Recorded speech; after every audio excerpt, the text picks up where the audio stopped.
Imagine being abandoned as an orphan only to single-handedly acquire immense power by becoming the strongest king to ever live. But having climbed the ranks and laid waste to countless innocent lives, you're assassinated.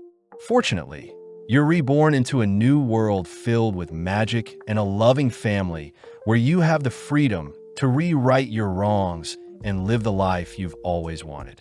The anime opens with our MC, Gray, finally acquiring the title of Strongest King, having slain hundreds and massacred various nations to show off his dominance. But he was always on edge and very lonely at the top. One day, whilst admiring his achievements, Gray is suddenly assassinated, sent sinking into an abyss, only to be given a second chance at life. Being reborn before his new parents, Gray lays eyes on Alice Lewin and Reynold Lewin, sharing his mother's eyes, his father's hair, and bestowed the new name Arthur Lewin. Now in the body of a toddler, Arthur can't help but allow his new parents to take care of him, unable to control this new body of his. One day, Arthur witnesses his father Reynold empowering his fist with magic, only to shatter a boulder to impress Alice. When Reynold is injured from showing off, Alice showed that she was capable of healing magic, skills that never existed in Arthur's previous life. Heading into the nearby forest, Reynold dons his battle gear, only to enchant his body, allowing him to easily take down a bull attacking him. As Reynold heads home from his hunt, Arthur reasons he should learn more about this world as fast as possible, especially since people are allowed to own armor and weapons. Reynold admits he is quite beat up, seeing as it's been a while since he's gone hunting, but as Arthur admires his new comfy life, he remembers a time when people would attack him in his sleep, forcing Arthur to constantly stay on edge in his previous life. As some time passes by, we see Arthur able to crawl on his own, pleasing his parents as they watch Arthur adorably appear in front of a mirror. Being the first time he's seen his own reflection, Arthur admits he's still not used to his new life. But being placed to sleep for his usual nap by Alice, Arthur waits until the coast is clear. Springing out of his crib, Arthur uses his bedding to slide onto the floor safely, quietly crawling past his mother, who is doing the dishes, only to enter the study room in his house. Taking out a book, Arthur gets to work learning about this new world, seeing as knowledge is power. Arthur reads that the continent where he resides is known as Dicathan and houses 3 kingdoms. First is the Darv Kingdom, the nation of dwarves that live underground. Next is the Elenwar Kingdom, home to elves that reside in the forest. Finally is the Sapin Kingdom, where humans live and is the most inhabited out of the 3 kingdoms. Arthur learns that the kingdom is also a monarchy like his previous world, but the throne seems to be inherited and not fought over, unlike in his previous life. Taking out another book, Arthur realizes his current world is quite undeveloped, reading that his current world runs on a power called magic, and magic uses mana to activate certain skills. Apparently, the ability to cast spells is hereditary, and only 1 in 100 people end up manifesting such powers that allow one to augment or conjure. Augmenting magic involves someone enhancing their body, ultimately boosting the caster's strength, defense, and agility, whereas conjuring magic is the projection of spells. Arthur does wonder what Alice's magic is, seeing as healing magic doesn't fit into either category. But Arthur hears that the key to controlling mana is dependent on one's mana core. Most spellcasters start casting spells from the start of puberty to their late teens, and it's the channeling of one's mana into their mana core that determines a mage's mastery over their magic. Arthur recognizes the concept to be similar to Ki, the power he used in his previous life to conjure internal power and manifest that internal power into external strength. Focusing in, Arthur begins searching for his mana core, preparing to pump it with mana. But suddenly Alice picks up Arthur, having been searching for him. Pausing, Alice suddenly notices something strange about Arthur. But upon further inspection, Alice realizes Arthur needs his nappy changed. Although Arthur is embarrassed, he states he'll continue to work hard. Moving forward in time 2 years, where we see Alice detailing Arthur's upbringing. Alice writes that Arthur is definitely a curious child, having never seen Arthur smile once since he was born. But as Alice glances outside, she sees Reynold teaching Arthur how to swing a sword. Instantly, Alice confronts Reynold, demanding to know why their 2-year-old child is practicing sword swings. But Arthur notes down that Alice is far scarier than Reynold himself. Taking Arthur into town, Alice notices Arthur enjoying walking around. But Arthur states he can use the time to visit stores and learn more about their nation's technology. Stopping in front of a store filled with crystals, Arthur watches the store clerk show off some fire magic, cutting to later that evening where Alice carries the sleepy Arthur home. Arthur is grateful that his parents are taking care of his every need, having never felt such warmth before, especially since Arthur was an orphan in his previous life, yearning to be part of a family like other kids his age. As Alice puts Arthur to sleep, she reveals that she knows Arthur frequently slips out of bed to read, happy to see that Arthur gets his curiosity from Reynold. But Alice wishes that Arthur would enjoy his youth whilst he still can. With some more time passing, Arthur watches over his dad channeling mana into his core, only to upheave several stones. Although the spell wasn't the most impressive, Alice asks Arthur to continue watching, amazing Arthur when Reynold fires off a torrential punch followed by an earth-shaking axe kick. Seeing as his father is an augmenter, Arthur is suddenly whisked away by Alice, who says it's time for Arthur to have his nap, but Arthur wants to read instead. Putting on his puppy dog eyes, Arthur manages to charm his mother into giving him some time to read, choosing to spend the time perfecting his mana core as Arthur continues to compress mana towards his core. As Alice brings some refreshments for Reynold, they suddenly hear a massive explosion go off in the house, forcing Reynold to tackle Alice's side, protecting Alice from the explosion. Alice cries that Arthur is still in the house, prompting them both to rush into the house, only to be shocked to see Arthur floating in the air. Reynold states that Arthur had created his mana core before he was even 3 years old. But as Arthur proudly faces his parents, he suddenly spots planks of wood falling towards him. With Arthur attempting to leap out of the way, he's suddenly protected by his parents who leap in front of the falling wood, surprising Arthur as he suddenly sees Alice and Reynold breaking into tears, both relieved that their baby boy is safe. Flashing back, Arthur remembers a time when he had humiliated his opponent in battle, but strangely enough his opponent's parents still consoled their son. In the present, Arthur begins to feel an emotion he's never felt before, suddenly crying as well as he wonders how much he's changed since living this new life. Flashing back, we see Arthur in his previous life, confronting a captured emissary for attempting to assassinate Arthur. Having failed, Arthur's council had declared that the emissary and his family will be banished and will all be punished. But out of nowhere, the emissary's wife and child called out to him. Seeing his loved ones present, the emissary had begged Arthur to spare his family and only punish him. But as the emissary pleads to Arthur, Arthur swiftly slays the emissary's wife and child, something Arthur considered quite reasonable as he had spared the wife and child from future torture, unlike the traitorous emissary. In the present, we see Reynold asking Arthur if he would like to use the same gear as him. But Arthur is more interested in using a wooden sword to train. As Reynold agrees to spar Arthur with a wooden sword, Arthur rushes his father, both exchanging equal blows, but suddenly Arthur notices Reynold igniting his blade with magic. With a single glance, Arthur mimics the technique, this time slowly pushing Reynold back as the duel ends with Arthur's victory, having decimated Reynold's blade only to grin from ear to ear at his accomplishment. Entering the house, Arthur hears Reynold suggesting to Alice that they get Arthur a teacher, seeing as Arthur is clearly a gifted child, but Alice states that she can teach Arthur magic. Sadly, Reynold says Alice's magic is unconventional. Plus, Reynold points out that Arthur at the age of 4 was able to cut through his reinforced blade like it was nothing. Although Alice is amazed at his son's power, she still refuses to allow Arthur to be sent away, infuriating Reynold. Reynold states that Arthur can truly grow up to be someone amazing if his talents were honed, but Alice stands firm, stating that their little boy shouldn't leave their parents' side at such a young age. As a compromise, Arthur suggests that they all move together instead of Arthur leaving alone, something that excites Reynold and Alice as they immediately begin to pack, excited for the journey ahead. The next day, 2 carriages arrive in front of the home, people Arthur knows as Reynolds and Alice's former party, the Twin Horn Party. Apparently, they helped rebuild the house when Arthur had first awakened his core, greeting Adam Crinch, only to be pulled in for a tight hug by Angela Rose. Luckily, Durden Walker saves Arthur from being suffocated by melons, only to spot Jasmine Flamesworth glaring at him from above a carriage.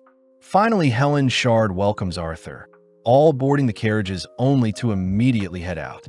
Seeing the carriages being pulled along by monsters, Arthur notes how primitive the transportation are, a stark difference from the floating vehicles in his old world.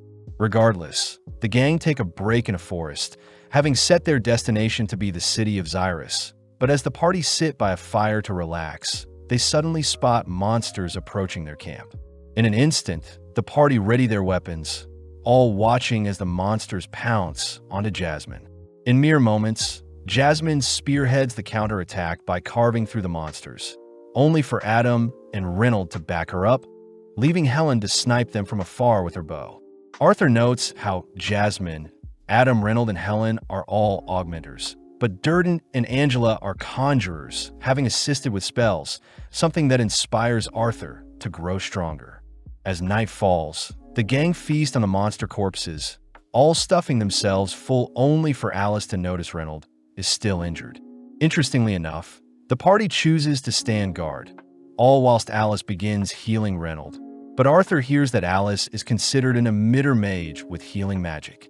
Apparently, emitters with healing magic are very rare, explaining why the party members are very protective of Alice. Plus, it explains why Alice and Reynolds were living in the countryside where not many people could uncover and target Alice for her powers. With Alice finishing up patching up Reynolds, Adam asks for permission to spar Arthur for a bit, all watching as Adam retrieves his wrapped spear, exciting the onlookers. Arthur wonders how he'll compare to a trained fighter like Adam, but as the duel starts, both Adam and Arthur ignite their weapons. But surprisingly, Arthur chooses to physically enhance his legs as well.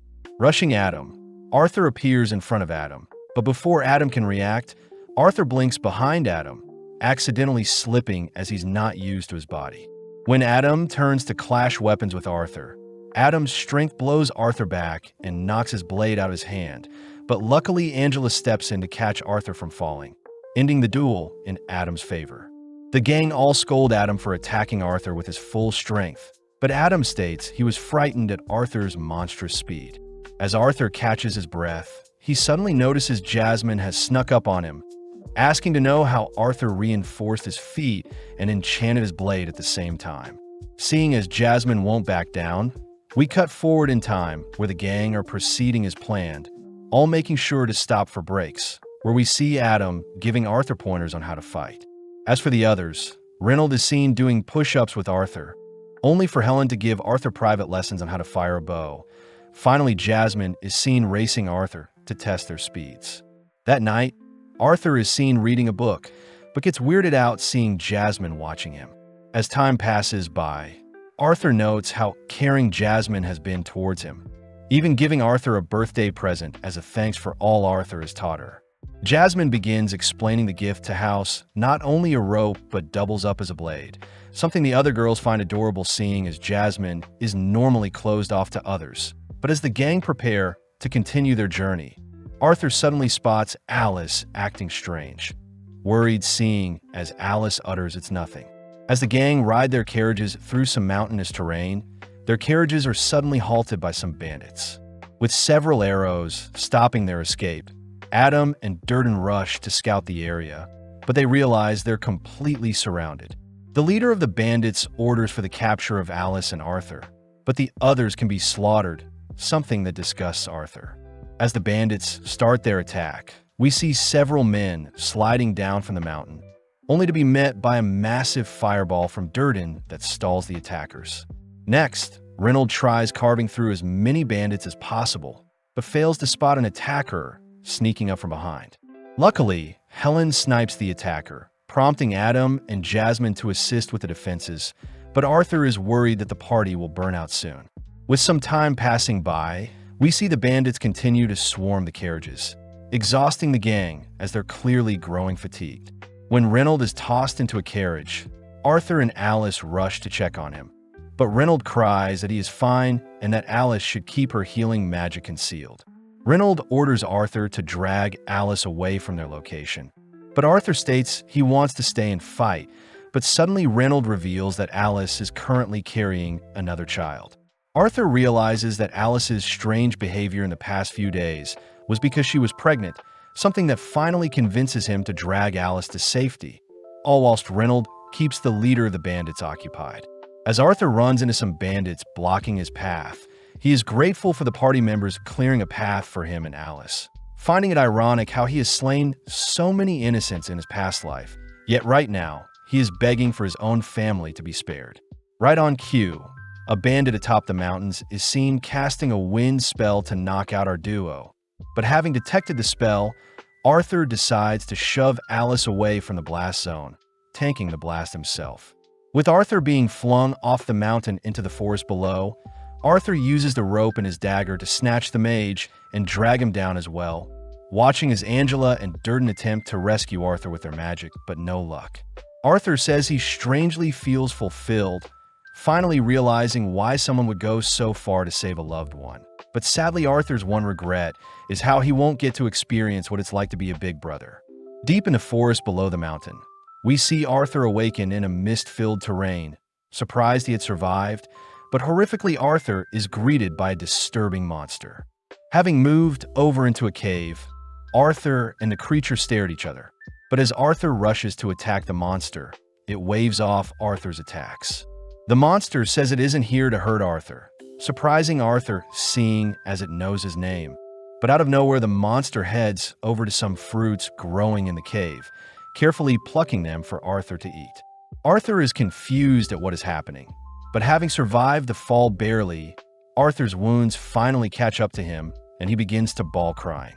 The monster orders Arthur to eat and recover, something Arthur happily does as the monster watches Arthur adorably stuff his face, promising to answer any questions afterwards.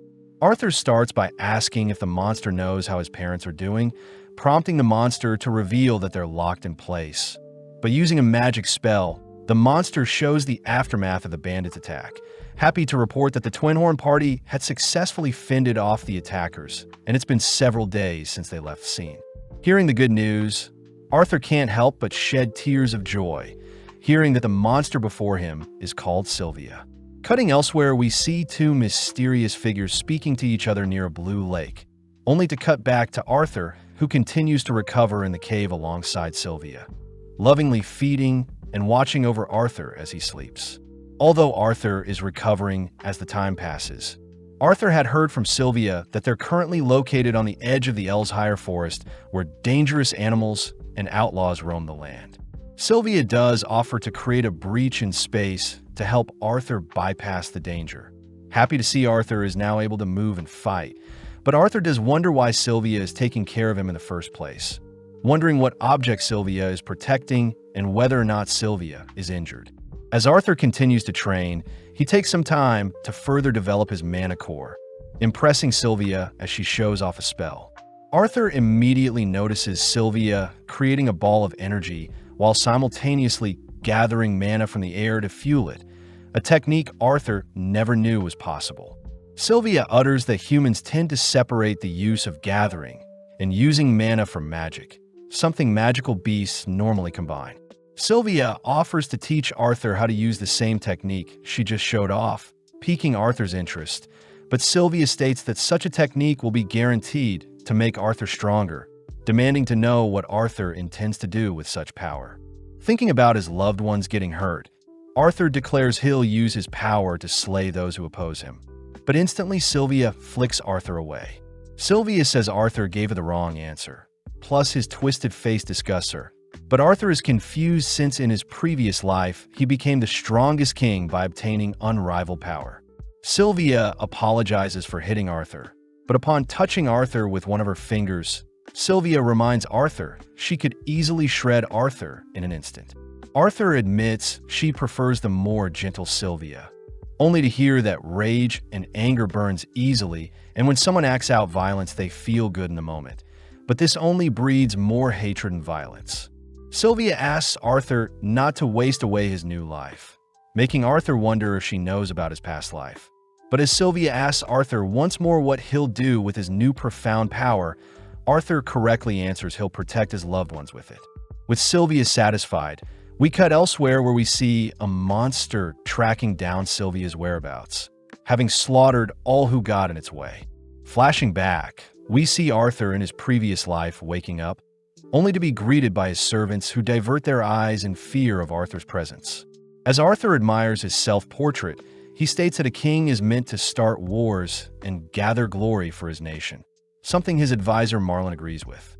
In the present, Arthur begins to control his ability to absorb mana whilst using it, focusing in carefully all while Sylvia watches over him. Arthur utters that in his past life, he had been blessed with immense power in the form of his key control, and his powers allowed him to defeat all who opposed him. Having calmed himself, Arthur manages to find the perfect balance between the opposing techniques, perfectly controlling his input and output, only to excitedly test out his new body. As Arthur runs over to show Sylvia, Sylvia suddenly smacks Arthur aside, asking Arthur to keep quiet and hide. From the darkness, the monster tracking Sylvia appears in the cave, confusing Arthur as the creature looks exactly like Sylvia. The monster says it found Sylvia by following her blood trail, demanding that Sylvia come with it. But when Sylvia refuses, the monster fires off a dark projectile that Sylvia is barely able to block. Falling to her knees, Sylvia is clearly very weak, reminded by the monster that she has little time to live. Before Arthur can intervene, Sylvia reassures Arthur she is fine, making use of the remainder of her life force to transform into a pure white dragon. As Sylvia fires off a beam attack, the monster swiftly defends, retaliating with several projectiles of its own, ultimately massacring the surrounding cave. But Sylvia is more focused on ensuring Arthur is not hurt. Seeing the monster charging up a devastating attack, Sylvia has no choice but to activate her trump card, suddenly freezing time before the monster's attack can reach her. With only Sylvia and Arthur unaffected, Sylvia reveals her draconic status to Arthur, quickly opening up a rift in space to help Arthur escape. Sylvia confirms that Arthur will use his newfound powers to protect the weak, but Arthur can't help but notice Sylvia all bloodied from her battle. Depressed, he is powerless to help her. Sylvia does choose to give Arthur some parting gifts, starting off by handing an egg wrapped in her feather, asking Arthur to take good care of it. Next, Sylvia marks Arthur with some strange symbols that run up both of his arms, stating that everything will make sense in due time. Seeing as it's time to say goodbye, Sylvia apologizes, seeing as she could have sent Arthur away from the very beginning. But Sylvia wanted to spend time with Arthur and watch him grow, something that makes Arthur tremble seeing as he can't protect Sylvia. Sylvia says this departure was destined to happen, prompting Arthur to cry out that he considers Sylvia his family, just like a grandmother figure, something that hits deep with Sylvia. Unable to hold open the rift any longer, Sylvia nudges Arthur through the portal. But before Arthur can change his mind, Sylvia closes the gate to ensure Arthur is safe. Now alone with the creature, Sylvia unfreezes time, allowing the devastating attack to land, sending her to the ground.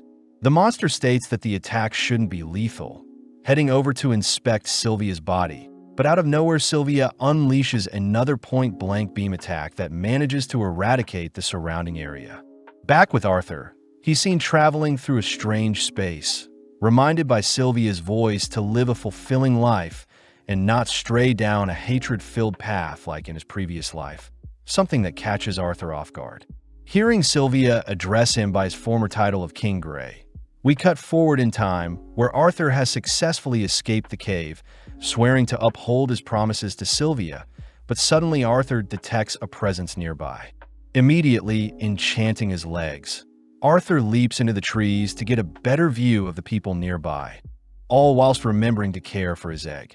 Having made it to the source of the sound, Arthur notices a carriage of bandits restraining an elf girl, watching as the men plan on selling the elf as a slave to earn a fortune.